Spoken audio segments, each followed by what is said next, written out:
Hi there, my name's Rachel Evans and today we're discussing the 5 things that you need to succeed in a male-dominated industry.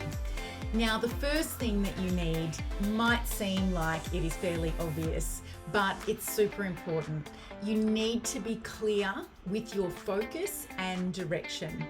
Changing course and direction repeatedly because you weren't really sure where you were headed in the first place won't achieve the respect of your peers, and it also won't do much for your self-worth.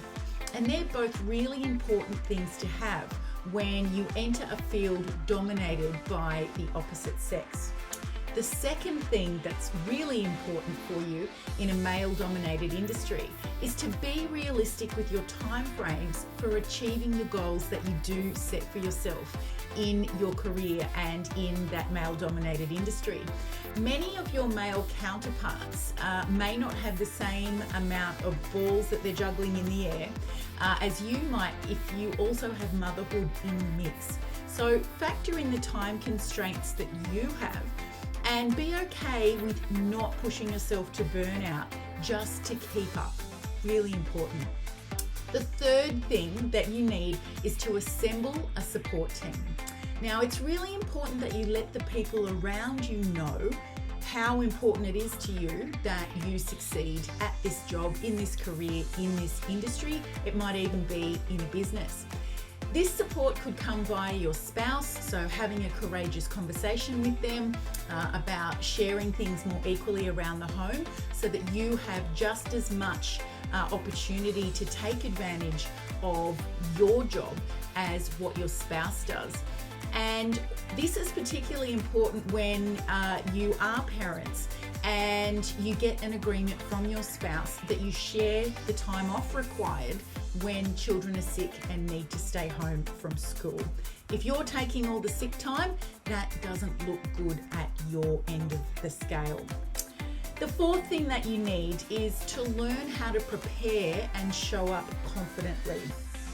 Now, walking into a room where you might be the only female, or perhaps being in a workplace where you're the only female, can be daunting.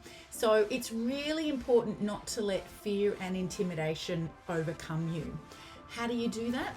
Well, first of all, you learn how to calm down your breathing, because when we've got calm breathing, we can think better. So this gives you the opportunity in a given situation to ask clarifying questions so that you can be sure you understand the context, and so that you can make timely and informed, calm, rational decisions. So this will actually earn you the respect of your peers. And when we work in a male-dominated industry, that is important. The fifth and final thing that you need in order to survive and thrive and be successful in a male-dominated industry is to be courageous. Now, fear will almost certainly be present at some point, maybe all the time, in a male-dominated industry when you're a female. So it's really important to make friends with fear. Now, fear will never be present, or rather courage will never be present without fear occurring first. And fear isn't telling us usually, unless it's a life or death situation, it's not telling us to run the other way, it's actually showing us the way. So if after you feel fear, you actually have the presence to know that now you need to summon courage in order to get that scary thing done, you'll find that you move forward faster. So remember, fear is your friend, fear means go. Use your courage, and then your future self will actually thank you for being brave. I hope you've enjoyed the 5 things you need to succeed in a male-dominated industry.